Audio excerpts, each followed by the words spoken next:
Hello, everyone, and welcome to another expert interview. With me here today is my friend Zuli. Hello, Zuli. How are Hello. you? I'm doing so well. Thank you so much for having me. I love talking to you just generally, so I think this is going to be really fun. Yes, likewise, likewise. Always appreciate our conversations. I've been on Zuli's YouTube channel a few times, and we also just catch up occasionally about writing and uh, yeah, all things going on in our lives every now and then, which is just really nice to have those kind of internet friends because yeah, God knows writing can get lonely at times. So I want to say a very brief thing about Zuli, and then we'll launch right into the questions. I have 6 questions for Zuli today, and they somewhat resemble the arc of the course, so I hope it's all going to make sense. Zuli is writing on Medium, and Zuli is just killing it, especially lately. I love Zuli's evolution on Medium. I really do. Zuli has 56,000 followers at this point, and she talks about everything from cats to making money off cats, actually, to attitudes about money, writing, being an influencer, YouTube, and it's really cool to see how Zuli keeps coming up with creative ideas. And I think that's also what your YouTube channel is a bit about, right? It's about writing, but then it's also about writing about what you actually care about and using that to make some money, yeah, sure, but also to just have fun along the way. Is that right? Yeah, exactly. This is my really corny belief. I really, really think everybody who wants to write, if they shared their story with the world, if they pursued their passion, I really think the world would be a better place because it would be full of so much self-expression and joy and happiness. And there are so many little obstacles in the way. People get scared. They don't know how to press publish. They just need somebody to tell them that SEO isn't that hard and they don't need to worry about their email newsletter right away and just get started writing. And so a lot of my content on YouTube and on Medium is geared towards that. And then also I like to write about my cats and Taylor Swift, so I do that kind of stuff too. Amazing, very cool. And yeah, I agree. I was thinking about that this morning also. Like, what if we just let adults be kids basically, and let's let them do what they want, and how would that work out in terms of the economy and so on? So it's really interesting, and I think there's a lot to that. Like, if we do that and say like, okay, I'm going to do my creative stuff the way I want to do it, and usually good things follow basically. And so for you and how you're doing that specifically on Medium and with writing. So I want to start with the first question. And as part of that, you can also tell a little bit of your story because the question is, why did you start writing on Medium and perhaps when? And then, yeah, you can tell us how you got there. I started writing on Medium in September of 2018, and it was because I had an Instagram account for my cats. It was very popular 4 years ago to have a pet Instagram account. Sorry, can you hear the sirens in the background? No, Okay, I'll carry I think on. we're good.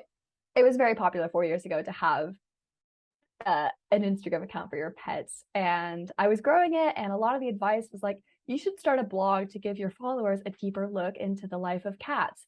So I was like, great, I will start a blog and write it in my cats' voices and just like write fun Oh, cat stories on Medium. And I did that. I wrote a couple of stories. They didn't, and I heard of this guy called Tom Kugler who was helping people grow on Medium. So I signed up for his email course and things like that. Um, and then one of the things he said was like, write about what you want. Like, don't stress too much about your niche. If you're having a hard time growing, write about what brings you joy, what makes you happy. So I started writing about all kinds of random stuff, psychology, writing, my cats still, health, literally anything that caught my fancy. And I got so caught up in just yeah, I was writing, I was getting paid to write. It wasn't very much at the start. I got like $3 my first month, but it was fun. It was such a joy to write and to have that instant response that Medium gives you because you start getting views, you start getting comments right away. That was awesome. oh, interesting. I'm not sure. I think I want to say I vaguely recall reading one of those cat stories, but I might be making this up. I'm not sure.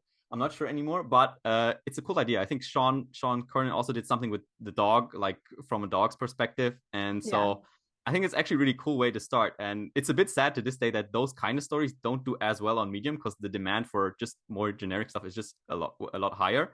But it's cool that you started from that. Like you started full on creative and I think you probably came a little full circle also, right? Because I think you also went through a phase where you were trying. You told me before you were trying to do more of the like what's popular stuff, and then you circled back later. But before we get to that, what I want to know is So how did you manage to be consistent on Medium? Because that's a big part of the course. Like, it's this whole, there's like, I want to write and I have fun writing, perhaps, and perhaps for you it was easy because it was fun, because that's also how I felt. But it, and then even if it was easy for you, maybe you can talk about, did you do anything to maintain that, or did you, like, formalize the process or something? Because that's the part where a lot of people get hung up from this. Like, how do I go from this, I want to write, I know what I want to write about, I have fun doing it, but like I just can't get it to stick because, life. So Yeah, I will be honest. It was easy for me for probably the first year. I was having fun. I love this instant feedback loop of you publish something, and if you find the right community. I was part of a Facebook group, and then later a Slack group where everybody shared their own work and they were commenting, and I knew that I could get, a couple of replies and some people clapping for my articles right away. Or, if it wasn't that good, I would get less comments and claps, and that was fine too. It's all part of the learning process. That analytical approach of like, I'm experimenting, what's working, what's not working, what's going to go well, what am I enjoying most? That fueled me for the first, I want to say, close to a year. And then I started struggling a little bit. I hit a plateau and I didn't want to write. I was going through a phase of publishing like once or even twice a day, which was a lot. That energy and that juice did run out. So what helped me at that point when I started struggling was I I started thinking about the other person on the other end of the article. I found it really hard to write just to go viral, because when I wrote something that I thought would be popular and then it didn't pay off, like I remember I wrote one like 9 habits of people who need to get more sleep or something like that, and I was like, oh my God, this is such a crowd pleaser, and it really flopped. It got, I don't even think it broke 1,000 views, and I had like, I don't know, 15 or 20,000 followers at that point. I was like, nobody cares about this article that I wrote because I thought it would go viral. That fuel, that like writing for virality, didn't sustain me when I had a hard time finding the motivation to keep writing consistently. The thing that helped was, at that point, I had people who were asking me questions, who wanted to know the answers to things that I knew about. Things like, how do you start an email list? Or like, what's the point of being on Twitter? Like, as a writer, should you be on Twitter? And I had thoughts and I had opinions about that. So when it was Monday and it was the start of my week, and I was like, oh my God, I have to write something this week. I have to write something. I have to publish something on Medium to sustain my momentum. I would think about that other person. I would think about the imaginary person on the other end of the screen who would read the thing that I was spending all this energy to write, to create, and to publish. And that, to me, really motivated me and sustained me and helped me be consistent. Was I was thinking about how I could help other people. And I don't want to sound like I was too much of a martyr or like a saint or anything like that. It was also good because it paid, like, I was earning money by doing that too. But when, yeah, I guess to sum this up, thinking about going viral or thinking about the crowd didn't help. Thinking about one specific person that I could reach through my writing, that's what ended up pulling me through the hard patches. oh, that's cool. Yeah, because that's also the thread. I was like, I want to pull on this thread because that's interesting, because that it's, both approaches are actually thinking about people. It's just a different way of thinking about people. Because you literally said crowd pleaser, I think, right? About your, so it's a crowd, but the crowd is this anonymous blob way over at the horizon in the shade that you can't really see. Whereas this one person with that one specific question is someone you can see very clearly. And so it's just a different approach of writing for one person instead of the many anonymous ones. So I think that's very interesting. And also the fun bit. I can never stress that enough. I feel like every time I talk to someone who also had this, like, the fun kind of dragged them into it. It's, if you have fun and if you find a topic that is fun for you, by all means, go there. Like, go there until you can't go any further. Because don't take it for granted. Like, yeah, like you said, it might carry you for the first year, right? And then you can worry about everything else and the professionalism then. So that's also a very cool takeaway. Yeah, absolutely. Okay, so zone in on individuals. And I guess, yeah, it's good then. At that point, you had built some traction, you had like enough comments and so on, so that you also had jumping off points with other people, right? Where you had very specific things and you didn't have to dig just in your rummage in your brain. Okay, what am I like? What do I have an opinion on or something? Okay, very cool.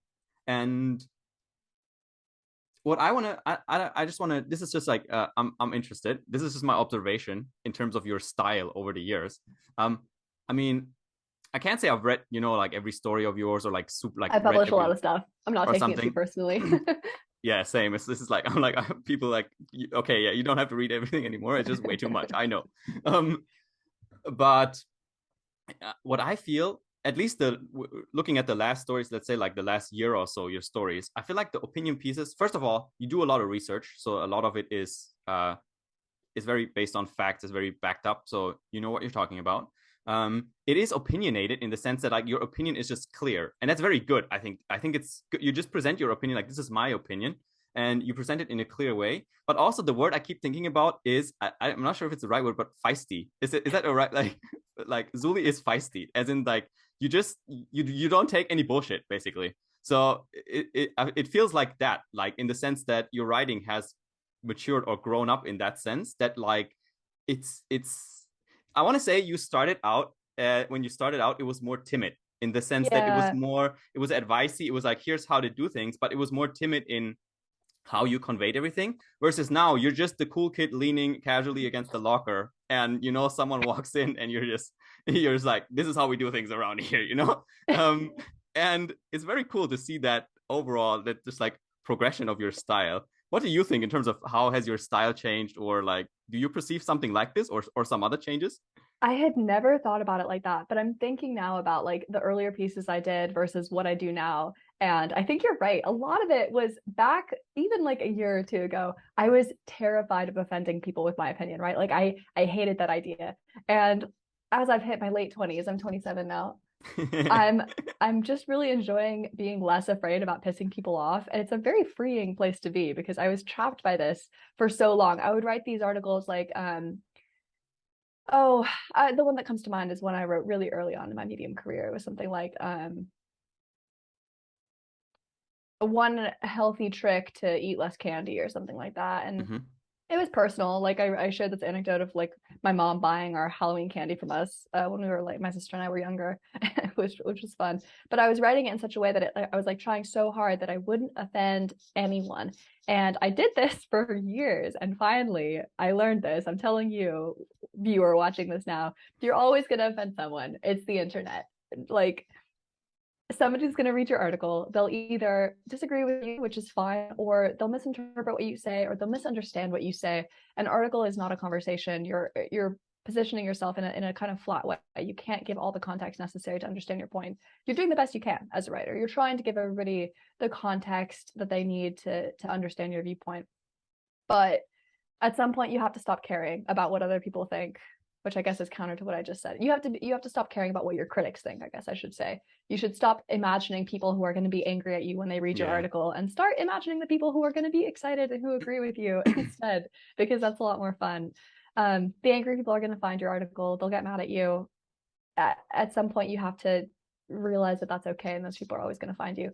And yeah, I am actually so happy that you said that, because I'm thinking about my writing in the last year, and I think you're right. I just stopped caring so much about what other people think and started having more fun with sharing my opinions. And I do try to back them up with facts and research as much as I can to try to provide this context. But I'm also less worried about offending people because it will regrettably happen. So just moving on with that. Yeah. Yeah, and you always do that, like the pieces are always if it's about whether it's tech or like some how to or something, it's always well researched. But then yeah, the opinion piece is becoming clearer, and I think it's really cool. It's really good. It's nice to see just like casually writing about LinkedIn broetry or whatever, and it just like no one needs more of that. And I was like, yeah, you're totally right with that. And I think also that comes somewhat naturally, I think, over time to people. If you publish a lot, you do get a lot of feedback, you do get a lot of comments, and over time you just can't be bothered anymore. You realize also you don't have time to get sucked into every rabbit hole, and so you're like, okay, and you realize, hopefully, I think this is also a good thing you point out, you're flat, you're presenting yourself in a flat way, and it's an article, right? It's 1,000 words, 2,000 words, even if it's 5,000 words, that is such a minuscule, like if you took this as a percentage of your life or something, it wouldn't even register on any kind of radar. So Mm-hmm. it's very narrow the perspective people can get on you. But naturally people read the thing, and especially when they read the whole thing, they're pretty invested in it, and they see you as this character who wrote this thing. But that's these 1,000 words are all they have to judge you by, so that's all they are going to judge you by, right? And then naturally sometimes people are just you just press that part of you happen to press the right or wrong button in that case, and then they just explode. So that's also just part of the game. And yeah, but do you think anything specific happened in terms of when or how you made that shift, or is it just experience and it just came with time? And part of it is just time, and I won't lie, it took me a long time. I've been writing for 4 years, as of this month actually, and yeah, maybe like a year ago I started to get over this, right? So I was writing for fully 3 years before I started to finally move past that. But there was one article that I wrote that really pushed a lot of people the wrong way, which was this article that I was so proud of. It's the one that I always think of, like, what's the article I'm most proud of? It's this one I wrote about child influencers, which really grossed me out. They skeeved me out. I feel so bad for, I'm talking like 2 or 3-year-old kids, girls typically being dressed up in very adult looking outfits. Like they're wearing little crop tops, they've got little heels. Like sometimes they prop them with, like, the moms prop them with like holding like a Starbucks coffee cup or whatever. oh god. There's this whole cottage industry, and I wrote an article about it. I did a video about it. I had a really good time researching like the laws behind it and thinking about like influencers who were kids when they were being influenced, and then what they're like when they grow up. And some of the moms found the article or the video that I'd made about it, and they like showed it to all their followers, and they're like, look at this. They called me some really nasty names that I'm not going to repeat here, but I was so hurt.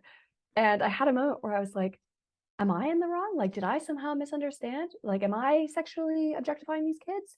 Am I the bad guy? And then I read my article again. I watched my video again, and I was like, no, I'm right. They're wrong. They are commoditizing their own children, and that's messed up. I am right to have these opinions. I mean, I'm not gonna prevaricate. I am right. They were wrong. And at that moment, looking over my own content and seeing that I'd had an opinion, it had been attacked, and that actually I came out of that and I was like, no, I still stand by what I said, and I still believe what I said. That's fine. And I think that was kind of the start of the turning point for me to be like, I'm allowed to have opinions about things. Other people are allowed to disagree with me, but as long as I believe what I stand by, then I shouldn't spend my life worrying about what other people think of my writing. I should just carry on writing what I believe. Oh, very cool. This is like this is the and this is the, I mean, trial by fire kind of, right? And it's you kind of, sometimes you need the worst case scenario to happen. I mean, this might not be the worst case scenario, but like one of the worst it wasn't so case bad, scenario. But yeah. You need that to happen, and then to have the experience, and you go through the experience, and then you come out the other side stronger. And that's very cool. I don't think I've seen this article, but I remember years back it was an answer on Quora, and it was about something similar. It was something, the question was like this very clickbaity question. It's like, what is something that grosses you out about society, or something like that? And then someone wrote about child pageants, I think, which is basically the same thing, right? Like little girls getting dressed up in tiaras, really gross. And just yeah, it's just wrong on so many levels. And that answer also just went all over the place and got a lot of support and a lot of flack also. So cool. It's cool that you can point it to this very specific kind of moment. I don't think I've had some articles where I just ranted and it felt good, and I still feel like I was right, I think, but nothing, I don't think I've had anything like that, basically, where it was just so clear to me and I had to really go back and question the thing that I put out, but then come out like, no, this is still absolutely right, and I should just keep going with this. Cool, very nice. Okay, so that's basically a bit about how you have changed as you've been on the platform. I just want to ask, what about the platform Medium specifically do you think has changed in the last 2 to 3 years? And then, yeah, it could be an overall trend. It could be something very specific for you also. But in terms of your experience on Medium, like how has that shifted over the last 2 to 3 years based on, you know, what the platform has been doing, what's been happening on the platform, whether it's technologically, culturally, writers leaving, I don't know. I think the overall trend for the past 2 to 3 years has been to remove gatekeeping. And I view this as a negative. Personally, I think a lot of other writers will view it as a positive. What I mean is, 3 years ago on the platform, there were 2 factors that were really important to perform well. There was publications, and there was this thing called curation. Publications are, for anybody watching this who's not familiar with Medium, it's like a collection of stories about a particular topic. So for example, A really great publication was called P.S. I Love You. It was all about relationships, friendships, but mostly like romantic relationships and marriages and dating and things like that. And curation was when Medium staff, somebody who worked at Medium, read over all the stories that were submitted and would hand pick a couple that were really good, and they would distribute them in topics. And that meant that if you read, like if you were a technology reader, you read a lot in technology, and I wrote something and it got curated in the technology topic, even if you didn't follow me, you'd never heard of me, you might still read my article. And curation was like the silver bullet. If you got curated, you could guarantee that you'd be getting a lot more views than on your non-curated stuff. Over the past 3 years, publications, Medium used to partner with a lot of publications. Medium had their own self-run publications. That has all gone away. They've closed the doors on their own publications. They've stopped funding a lot of the like writer-run publications like PS I Love You, The Ascent, Mind Cafe. I saw also they've also stopped, I think. Really, Mind Cafe. And then I think History of Yesterday just recently pulled out of Medium as well because they just weren't getting the support that they needed. And this means that publications, which used to kind of act as a quality gatekeep, are less powerful on the platform. And curation is now basically everything gets distributed, which, not to quote The Incredibles, but when everything's distributed, nothing is. So it just doesn't mean as much as it used to. So I see this as a negative because I consider myself a quality writer, and it means that I'm now being judged not by external factors like publication owners and curation, but on the strength of my title. Is it clickable? If it's clickable, great, it does well. If it's not, or if it's not clickable enough, it doesn't do well. So I think it's easier for new writers now to get their foot in the door and to start getting some views early on, because you don't need to be curated. You don't need to follow all these arbitrary rules to be curated. Publications, if you don't get into publications, it's not the end of the world. You'll be able to get some traction anyway.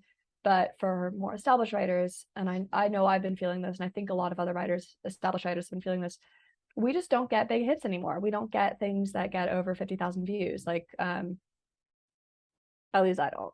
Maybe the other ones are, but I'm not seeing any kind of viral big hits anymore. But to bring it back full circle, in a way, this is good because it means that I have another incentive not to chase those viral big hits. I'm writing for my audience. My audience is maybe smaller than like the viral audience, but I'm having a good time. I'm providing value, and I no longer consider Medium to be a primary source of income for myself. It's more of like a bonus in terms of like a business perspective. Interesting. That I hadn't really thought about it from that perspective. I've observed this trend also. And I think at some point, I don't know if it was in the beginning or in the intermediate term, but it was something like this whole gatekeeping about the curation, where it was just too much basically, and then it was over. Like you said, if everything gets distributed, nothing gets distributed. So there's no advantage to getting the star on your story anymore. Whereas, and it's been going back and forth, but this whole overall trend of removing gatekeepers, I think is actually true with the publications and everything. And I think I agree with you. I also, I would prefer there to be some just quality measures. And also, because that puts an incentive also to write quality stuff, right? Everything else just goes back to volume. And then the main incentive is just, okay, if everything is kind of the same and has the same potential to do well, but nothing will do extremely well or very rarely, then why don't I just, shotgun as much stuff out there as I can? And some publications also do this that I think are still trying to, I don't know if they still have contracts with Medium or what, but some are very heavy on volume, and the ones that were very heavy on quality, most of them pulled out or just said, okay, it's just not working anymore because we don't have the financial support. Quality just was not rewarded, or those publications that were spending all this time, they were hiring editors out of their own pocket. They were like, spending a lot of time making sure that what was published was really good. Yeah, they saw no benefit from that. They were being outcompeted by the publications that were publishing like 50 articles a day, and not particularly good ones. Yeah, and I mean, I've seen this. I think most of our other Medium writer friends have kind of seen this and done what you also said, which is just focus on other stuff first and then still be on Medium. Medium's still fun. You can write whatever you want. You can republish your other stuff. You can adapt your other stuff if you write somewhere else. So there's a lot of ways to do it, but it's just not it at this point right now. It doesn't seem to carry like full-time incomes from, I don't know, 99.99% of people on the platform. So it's went back and forth a bit, but for a while, there were a good bunch of people trying to just make full-time income on Medium, whereas now that just seems a lot less feasible than it was maybe 2-3 years ago. So it's kind of good. Like you start on Medium, you could start on Medium, you could get some very, like you said, some very fast initial distribution, first comments, feedback, followers, and so on. But as you mature, you do have to figure out other things. You do have to figure out other things in general, like where do you want your writing to go and so on. But it's good to think about that. Yeah, I think that's what Medium is trying to do. They're trying to be less of a make $5,000 a month writing on Medium and more of like a got an opinion, you can publish it on Medium kind of situation, which I guess I kind of see where they're coming from. But as someone who used to make $5,000 a month on Medium and can't anymore, I'm a little annoyed. But yeah, I think I was also thinking about this, and I was thinking, well, it's probably a lot better for Medium to have 10 people making $500 a month, or even 100 people making 50, than it is to have one person make 5,000. So from their perspective, right? Because it's about this like diversity of opinions, and it's true. You get more people, you get more opinions, you also get these viral stories where someone, a new person comes in and has this off the cuff take on something, and that is something that has never been seen before, and so that just goes around the platform and so on. So I think from a business perspective, it probably makes sense. But as a writer, when you're trying to grow and work on your craft and stuff, and also get rewarded for it, get paid for it, that's it's hard. Yeah, I think you're right. There are still some really big viral hits. I remember there was one by like a truck driver who was explaining the supply chain crisis. That was really interesting. I'm sure that piece got like probably well over several 100,000 views as a minimum. So it's like there are still some pieces, but you're right. You can't. I used to be able to count on getting one viral hit a month, and now I can't, and I don't think many other writers can either. It's like it might happen for you, yeah, like if you got a really off the cuff take or like a really cool opinion, but it's no longer something that you can count on or guarantee. Yeah, and that just makes it much more feasible to treat Medium as this sort of bonus. And for me, I've started thinking it's a playground. It's a place where I go when I want to have fun and I want to try things and I want to experiment a little bit. And so I just go to the sandbox with the other kids and let's see what happens.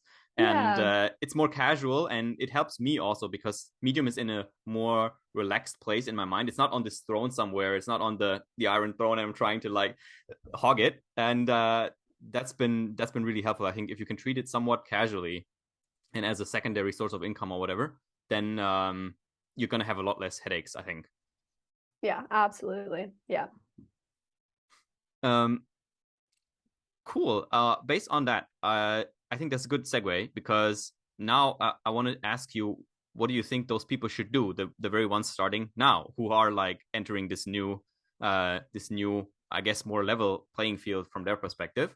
Is there anything specific you would advise them to do in terms of just getting the most out of the experience?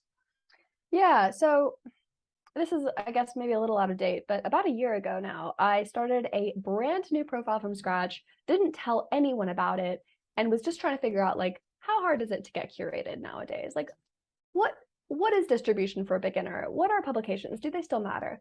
And what I found, and I'm still publishing in this like ghost profile. It took me 6 months to get over 100 followers, but I did do it, publishing once a week, so I know it's possible.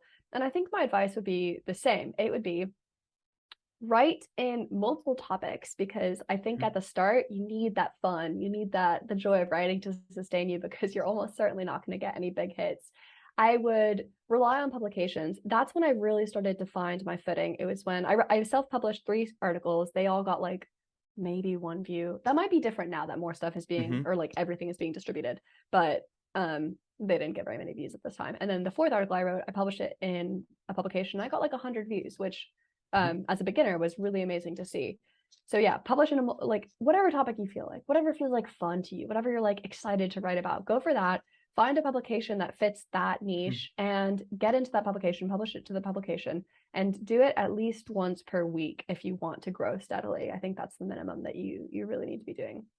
So I think, I'm trying to sum it up the other thing I would say, and I hate to say this because I ignored SEO for the first 2.5, 3 years of my writing career, I would learn a little bit about SEO because external views will be a source of potential income and potential views, and even like maybe external opportunities as well. If you can't count on views from inside Medium, it's worth doing a little bit of research to use Medium's domain authority to start getting views in other ways. Awesome. I think that so the interesting part about because we said publications are, they're a lot less relevant than they used to be, but I think what's helpful with publications specifically for a beginner is, first, you're writing for a sort of a magazine or it feels more official when you're writing that. It forces you to think about your article, I think, in a different way, rather than just opening the editor and writing down a hot take and just pressing publish. So usually they also have submission guidelines. So they will ask you to do certain edit checks or something that you may have never done before, right? If you're just starting out, like do a proper grammar check and so on, or you need to clarify this point. So you will get some editing feedback sometimes for free. Once you get to the point of they actually want your story and so on, and it needs to go back and forth a little bit. And the other thing also, I think with the topics, like you said, right, it helps you think about different articles as relating to different topics. And I think that's sort of the precursor to a bigger point, which is theme, which is like, I mean, you and I are both, well, you're writing a novel, I think, right? It's still going. Yeah. And I've written some fiction, and it's just fun. And I use these methodologies a lot, but in there, it's all about theme. And when you write books and everything, it's all about theme. Like, what is the core thing? What is the common thread that runs through this article? And how do I keep it front and center and make sure I don't veer off too far? Yeah. And publications, I think they kind of do that, right? Because if it's like Mind Cafe, it's like relaxed, inspiring essays about happiness or something along those, is kind of their tagline. So you have this like, okay, it's about happiness, it's about positivity, right? But it's about in a calm, soft, mellow way. How do I do that? So I agree. I think that there's a lot of benefits to that. I hadn't really thought about that before. I was more on the, okay, just publish on your own profile thing. But it makes perfect sense actually to use publication, if only for like, yeah, improving your writing basically. Well, I just think like you're gonna get you'll have a gatekeeper. It might not be a very strict one, but even like that additional level of quality control is gonna make you think. And like as a writer, honestly, when I self-publish stuff, it is very off the cuff, very like, oh, I had a random thought and I want to explore it and publish it right away. Versus when I'm submitting to a publication, I tend to like put more pressure on myself because I know somebody else is going to be looking at it before I publish it, which is, something for me to do, to think about internally. Another thing I did want to say, just on the topic of change, or like what you should do as a beginner on the platform now, I think we're at a really interesting crossroads, because I don't know when the viewers will be watching this, but a couple weeks ago, an author / publication owner / all around great guy called Coach Tony took over Medium. He's the new Medium CEO, and he has been changing a lot of stuff very quickly, which I think is good. I think honestly, change is good. And a lot of the changes he's made have been very popular with writers. Like he reintroduced the mobile edit. He's clarified some questions about like SEO distribution and things like that. So I think it's really worth, and the most important thing is he's been very open and honest. Like if you read his blog or read like his comments, he will tell you exactly what he's doing. So that would be the fourth thing I would add, is the fifth thing. Read what Coach Tony's saying and take that into consideration when you're writing your articles. Yes, Tony is great. And that's been a big shift, right? Because Ev Williams had been running it for 10 years, basically, since its inception.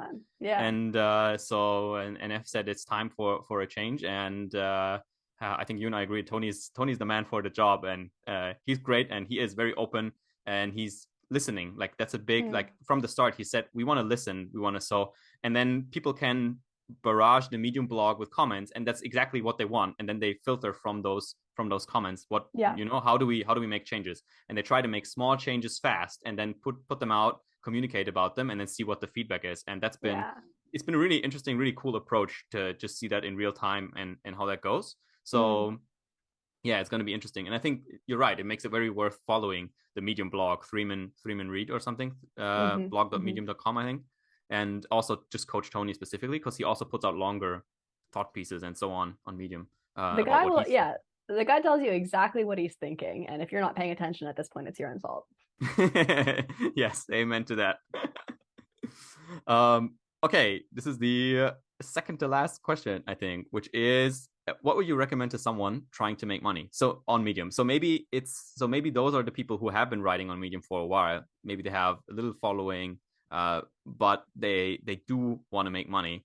What do you think? I don't know. I mean, we talked a little bit about this, but what do you think is possible? What is feasible, and how far also can or should you take it, right, before you dial it back a little because it's just going to be too frustrating? Or any hot takes you have on that? Yeah, Or I tips? think I'll be honest. I think it's hard to make a good amount of money on Medium nowadays. I think it's harder than it's maybe ever been. I don't know. You've been on the platform longer than I have. What do you think? I agree. Yeah. Yeah, Harder than it okay. has ever been. Yeah. I think part of this is because there are so many other writers. So we're all being kind of outcompeted by each other. And I think Medium in the past couple of years has also, like we've been explaining, like it's kind of been undergoing a couple shifts. So Coach Tony might lean into that. He might go in a different direction. But if you want to make money, I think what I would focus on is this is going to be very unpopular advice, the long and the slow game. You want to think about where you're going to be in a year. Mm-hmm. Even if everything on Medium changes, like trying to think as independently of Medium as you can, basically, like not counting on publications, not counting on distribution, not counting on anything, but building a relationship with the people who are reading your work. And that's going to be slightly different advice than people who are just trying to get started out. Like I would say, if you want to make money, it's probably going to be a lot easier if you pick a niche and write consistently in it. And that might come at the cost of like having fun, but unfortunately, that's the reality of growing a business. I think that you probably want to increase the quantity of stuff you're doing just to give yourself a little bit more data. Like, what is resonating, if anything? What is getting views? What is getting clicks? What's getting comments? And I would also, if you want to make money on Medium, or using Medium at least, I would try to start thinking of Medium as a vehicle rather than the destination. Medium gets read by a lot of people. Like you think about publications, they're still really interesting because they give you such a good insight into who is reading your article. So for example, somebody who owns like a website selling cat toys, they might follow the publication Catness, which is all about cats on Medium. And if I want to get hired as a freelance writer, I might think, okay, well, I'm going to write something really great about cats. I'm going to publish it in this publication, and maybe this person will see it. This imaginary person, this business owner is going to see it. They're going to see that I'm open for freelance writing, and they'll hire me. So I think you want to start thinking of freelance opportunities, building your business in other ways, using a newsletter, maybe thinking about getting sponsorships to do content marketing and that kind of thing. So, but yeah, the long term, stop thinking about how to make the next story be a viral hit. Start thinking about how can you build a steady relationship with your audience and start making money off of Medium too. Nice. I think that's very solid advice. I It's remember very boring though, isn't it? It's a little dull. but that's why it works, right? And that's and all you can do is say it and share it with people, and then whether they take it or not, it's really up to them. But I remember that was a few years ago in the heyday when the money was rolling. Someone asked me, "Hey, I'm making 80 grand now. How long is it going to take me to replace that by writing on Medium?" And I was like, "You should not quit your job." Like that was like my first. So that was in, and that person had already been writing and was building some momentum and so on. But I was like, yeah, like I was like, I'm not making 80K a year, or maybe 80,000. That's so much. Wow. So I was like that, and that was in the heyday, in the good times, right? So now it's way harder. It's way harder. So I agree with you on multiple fronts. I agree with you on the frequency thing, because especially if you're starting out, the frequency also helps with your writing. In the beginning, your marginal rate of improvement from each article to the next is so high, because every article you look at it and you're like, right, this is what I should change. So you're going to learn a lot about your own writing. And at the same time, yeah, you have more of these at-bats, whether it's to go viral, but also to get into a publication and so on, right? And you build a catalog of content around a certain topic if you are saying, I'm doing one niche or multiple niches, because you can also do that, right? If it's boring for you to write about Legos, you don't want to do it 5 days a week, then do it 2 days a week, right? And write about other stuff in between, something that keeps you going, but is still also adding to your overall goal. And I think it's interesting. I wonder what Medium stands towards this is going to be in terms of the monetization, whether they want to whether they want to shun that and basically want to keep it all reading focused and say, you should make money from the partner program, but that's about it, or whether they're more open to it. Right now, they're experimenting with multiple things, right? We got tips introduced recently. You can have a box at the bottom of your article where you can get tips. They have the referral program, which you're making a killing with, which is great. Like, that's yeah. bring your own readers, basically. Like, that's becoming more valuable, right? Like, share your link for and sure. Yeah, I won't share exactly how much I'm earning because, well, why not? I made $1,400 last month, and 400 of that was the referral program. That's great. Yeah. Which was really funny to me. That's because and that's a third of the income, right? So it's really it's it helps. substantial. It helps, and it's reliable too. I think that's something else that is really important for Medium, because you can't count on getting very many views anymore, in my opinion. So at least knowing, okay, I have this $400, unless 10,000 people cancel their subscriptions all at once, I'm probably going to have $400 the next month too. Yeah, because that's something that I feel has been missing even in the heyday, right? When it was good, because it was all dependent on that month's views and new stuff you wrote, and your old stuff does not have a lot of longevity in terms of the earning potential. Correct. So it's always about new stuff, and so that counterbalances that a little bit. So that's really cool. And you can just put something at the bottom of your articles and try to do that. This is not to say you should be a Medium salesman, right? And just mainly do that. But especially like if you originally started for the writing.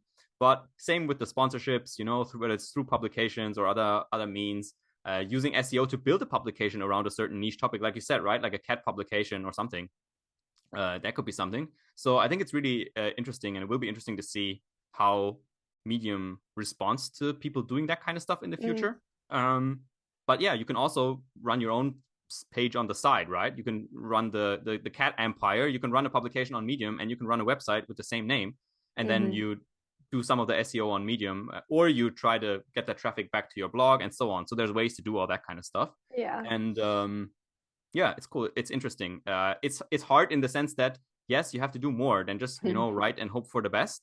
Yeah. But there's also opportunities, especially for people who maybe don't want to just like write full time, which is probably the majority of people, right? So yeah, that's another good point, actually. And the way the program has changed, or how Medium's changed, I think it is more feasible for people who really only have time to write one blog post a week to still do that and start seeing some traction early on. You don't have to commit 10 hours a week to your blog, because Medium doesn't want to be that place. They want to be the place where you have a thought, you want to get it published, you want to share it with your friends and family, and maybe a couple other people who might see it and think it's cool. That's what they want to be. I'm getting the sense. And I think for a lot of casual writers, people who aren't bloggers, but people who just want to write, it is a good home for that. Nice. Okay, last question. And I mean, we touched on this a little bit also, especially with Tony taking over, but just where do you think Medium is headed? The platform in general, where do you see it going? Yeah, it's interesting, because I have been paying a lot of attention to everything that Tony's been saying, because a lot of my business is being able to predict what Medium's going to do, sometimes not very successfully. But from what it sounds like they do want to remove every single barrier possible. They want to be the place on the internet. You have a thought, a little too long for Twitter, not bro-y enough for LinkedIn. Where are you going to put it? It's going to be Medium. You want to share that with people. And from what Tony's been saying, he wants to elevate experts, not like PhDs, not people who have 10 postdocs in cats or anything like that, but people who have a lot of experience or who have done a lot of research on a subject. They want to find and elevate those people. So I think this is, overall, I'm very optimistic, because this to me sounds like they're trying to get back to a place where people who have really smart things to say are being elevated or getting seen, and less like like I remember I used to go viral for all kinds of random stuff. Like I wrote one that was like, 4 habits of insecure girlfriends, that got like, I don't know, 50,000 views and a couple $1,000. And I'm like, that, yeah. I'm not an expert in any of, I mean, I was an insecure girlfriend, but very, very, very surface level, very shallow kind of writing. And it's going to be harder to be successful on Medium, but I think the writing that is successful will be of a higher quality than it has been recently. I don't know when or how that's going to take off, but I think that's the direction it's going. The other thing is that Tony's been very I would say pretty consistent, saying that for people who want to do on Medium, one potential path is to think that they are writing a book. They are being the go-to experts for this one niche of the internet, and they're gonna like to publish blogs as though you're publishing chapters in a book and trying to keep it very thematic. And he said, like, that's not the only way. I mean, I'm not doing that and I'm doing fine, but it's a good way to be successful on the platform, is just become a very deep expert in your field. And that kind of dovetails nicely with what he's saying about elevating expert voices. True, those points really connect. And it's a bit like he's encouraging the sandbox approach. This he's saying, like, you should, you have a thought, you don't know what other people think about that topic or idea, or how you want to phrase it, and then you just put it out. You just have to put it out and you see. And on Medium, you can see, like, you'll instantly get feedback. And it's happened more than once that a person's first article went mega viral just because it happened to be such either like a hot topic at the time, they touched a nerve, right? Or they said something in a way that's never been said before. And so I think it's interesting, this whole perspective of, yes, we want experts, but life experts. Like, expert does not mean, like you said, PhD or Harvard diploma or something along those lines. It just means you know what you're talking about and you have some credentials to back that up, and you can show it. I mean, there's tutorials on Medium, right, about how to do like a Raspberry Pi setup, or like refurbish a house or something, and pictures, right? People include. So that's where the editor also shines, the way you can present information on Medium. Yeah, it's very beautiful, very simple. So yeah, I think they just want to be the go-to place to publish, and they want to make sure that the people who are publishing quality are being seen. I don't think it's going to be feasible to have a full-time income writing on Medium, though. Yep, same. And I think that in that sense, from when you look at it from the customer perspective, like the subscription, right? This $5 a month that I'm paying as a member, like, what am I getting? You're getting this amalgamation of hundreds of thousands of people's ideas, and the best ones, like the most interesting ones, the people who are like these life experts in whatever way, are floating to the top. And that's what you get on top of, yes, they probably want to do some stuff that is more like edited, curated, whatever that's going to look like. We don't know yet, but I'm pretty sure they're going to do it's something for programmers, for tech, something for like people who are interested in productivity, self-help, and so on. But there's going to be these different tiers to the membership. But overall, it's just this, like, some of the best ideas from the internet, and just because people chose Medium to publish there, and that's what you get in the membership. And so that's what makes it harder, because it has to come from this competition, this like big group of everyone just like writing and putting it out there. But at the same time, that's also what makes it so there's always something cool I want to read on Medium, or like there's always something new, something interesting to find. Interesting. I think one of the really good ways I should have added this earlier to my how to be successful on Medium. I think it's really good to be subscribed to these like daily digest emails, and just keep your finger on the pulse of like what's being suggested to you, what's being promoted to you, and whether you're interested in that kind of stuff. And I maybe this is early days yet, but I have found that I am much more interested in what's being recommended to me in the past maybe like month or two. I don't know if it's just coincidence, but I'm optimistic that they are fixing their distribution behind the scenes, and they're surfacing quality content again, which for a long time I was not clicking on anything in those emails because it was all dire. Yeah, that's true. I have been clicking on some of those also. I don't know if it's just because I started getting the emails again or something, but I realized, like you said, there's if there's 5 stories in there, there's probably one that I want to click on, which is a cool thing, because for a while, like, that was definitely broken and didn't really work the way it was supposed to. And then I don't know about you. I don't know if I just clicked on the wrong thing, but I was being flooded with media meta. It was awful. I was like, why is some person who's been writing for a month telling me how to be successful on Medium? I don't want it. Yeah, that's true. There was a lot of that also. And it's been less, I think. It's true. I have seen less of that also on the platform itself. Also, when I open the app, I think it's a lot less. Yeah, I'm seeing also, I don't know if you know, like the featured section on the side, like on the right side of the homepage, I've seen some really cool articles in there lately. I'm glad that they're finding, like, I read one by Ryan Duffy that was like, what's our obsession with productivity about? And I learned something new. It was so cool. It was about how like Ben Franklin like is one of the grandfathers of like the productivity routine, And then he's actually been quoted being like, oh yeah, I made that routine up basically. Like, I think productivity routines are good, but I'm just too busy to do them myself. My days are too varied. And it's like, yeah, everybody has that. Like, it's just, and it rings so true because so many of today's articles on like productivity lifestyles or habits or tricks, like you read them and you're like, nobody's doing this. They've made this up to sound good, but you're not actually waking up at 4 every morning. I know you're not. I know you're not taking a cold shower every morning. I know that you don't have 2 hours of productive, uninterrupted writing time. Like, I know that. So that was really fun. That's cool. I also just, because I had some series like this in 2015 or something. When I already started writing, I was like, let me figure out productivity because I need it for writing anyways, right? And it's like this interesting topic and stuff. And I did that. And I made a little system, but the system just worked for me, right? And then I published this massive series of like guides on how to do it on it. And now I'm like, when I put it out there now, rather than promoting it as a course or something, I'm just like, look, I wrote this because it works for me. You should, if you want, you can look at it, and then if it resonates, you can pick try the parts that. that work. Yeah. And just, but everyone ultimately, you have to assemble that for yourself. It's no one can do it for you, basically. No, yeah, and like it's a shame because I think that's what people like to click on, right? Like this morning routine will make you 10 times more productive. I saw like so many variations of that. That was more, the productivity had a real peak, I think, in like 2018, 2019 on Medium. I saw so many variations of that title and they were all garbage. I'm still bitter about it. I don't know if you can tell. Yeah, I feel like it goes in phases. I think 2014 was also a very big productivity year, like multiple books coming out and so on. And then That's true. And then it's like, stop telling us about productivity, and then we cycle back. Like probably with the economy, you could probably have like a stock chart, and it would probably reflect the articles. You're right. Because then we go through like there's like how to be productive, and then you're right, there's the backlash. There's like how to not give a fuck kind of books take off, and then it's always like, actually, you should be productive. Here's how you do it. I hadn't realized, but you're absolutely right.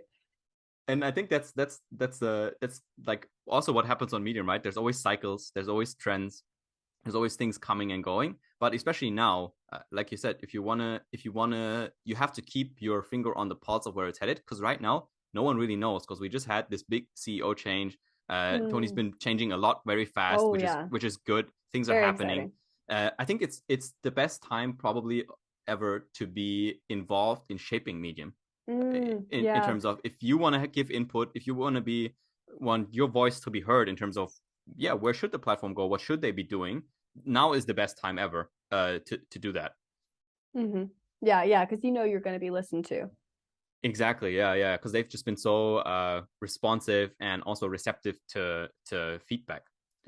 Whereas I don't want to talk too badly about previous Medium leadership, because I love and respect Ev deeply with all my heart. But they were so cagey. They would never say anything about what was happening or what was going on, which is fine. Like, that's their right. But then I think it also led to a whole cottage industry of people pretending that they knew what was happening at Medium. I guess I'd put myself into that camp, actually. Of like, I can teach you how to be curated. Like, I remember stuff like early on Medium, I want to say like 2017, 2018, things would get curated, but they wouldn't tell you. So like all of a sudden you'd have something do really well and you'd be like, that's mysterious. And then they were like, oh yeah, we've been actually handpicking stuff behind the scenes. And people were like, I mean, I remember the first half year or so of 2017 when they first launched the partner program, but it was not open to everybody yet. That was a year later or 6 months later. I was working as a contractor curator, kind of. I was helping with the stuff, and I built an Excel sheet, right? And it was about different topics, and it was like, put in all the stuff and then try to filter it based on certain criteria and just try to rate it and stuff, and then give this pre-selection to the curators and like, okay, this is what we're going to pick. And I think it's just the change in communication in terms of how all that stuff, like how are things happening and what is happening and why. I think that is something that has definitely shifted with Tony taking over, now sitting at the wheel. And it's been also such a huge relief for people, which I totally understand, right? Because otherwise you always had to play this guessing game as a writer. You never know whether the rug was going to be pulled from under you the next day. That's what it felt like, because changes might occur very suddenly, very randomly, and then there not being a good explanation for them. And now that's a lot less. So you can somewhat rely on, it's still changing a lot very fast, but you can at least rely on knowing when something changes and why, and you can also make yourself heard about it. And that's really cool. That's really promising. One thing I really appreciate, I was lucky enough to do an interview with Tony a couple weeks ago, and I don't remember exactly what I asked, but I asked something like, "Oh, do you think you're gonna do this in the next couple of like, is this on the roadmap?" And when I've asked that question to Medium employees previously, they're like, "Oh yeah, we're definitely thinking about that. Like, you'll probably see some movement on that in the near future." And Tony was like, "No, no, that's not a priority for us. No, we're not going to do that." That's and so I was good. like, "Thank you for telling me that." Like, I so appreciated being told, like, "Yeah, no, that's not what we're working on. We're doing this instead."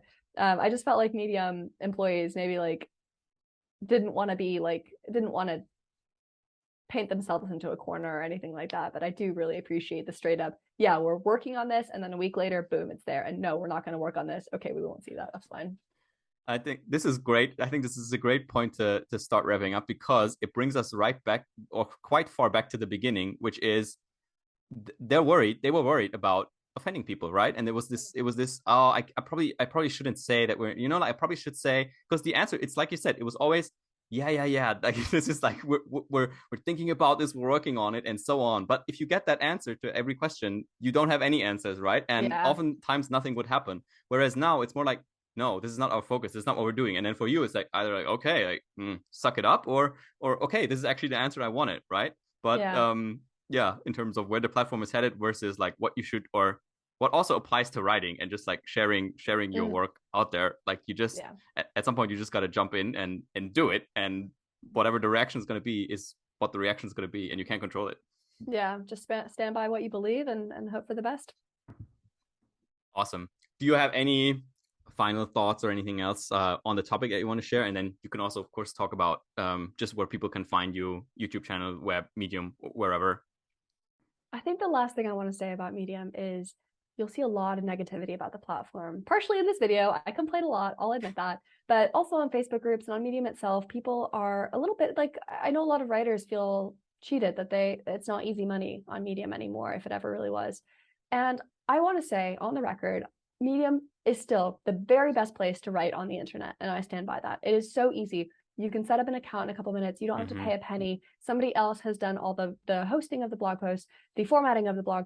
All you have to do is write. And if you write something good and you write something long enough, you'll find your readers. It might not be tens of thousands of them, but you'll find your readers. And that is such a blessing and such a gift. And I'm very grateful to Medium for offering us that. I'm 100% with this. I can only say I can just sign this statement and end there 100%. And yeah, so tell us a bit about where can people find you if they want to read your work, watch your videos. Where should they go? If you want to find my writing, you can find me at zuliewrites.com or zuli.medium.com. I cross-post a lot of the same content, so either one of those is fine. My videos are at youtube.com/Zulie Rane Writes, all one word. And any one of those channels will also guide you to my newsletter. I send out newsletters about once or twice a week, just about blogging tips and how to grow your blogging empire. Sometimes about Medium, sometimes about just misc blogging. Amazing. Thank you so much for doing this, Zuli. It's been a blast talking to you. It always is. Yes, thank you for having me. Cool. So I hope I'll talk to you soon, and bye everyone. Bye everyone.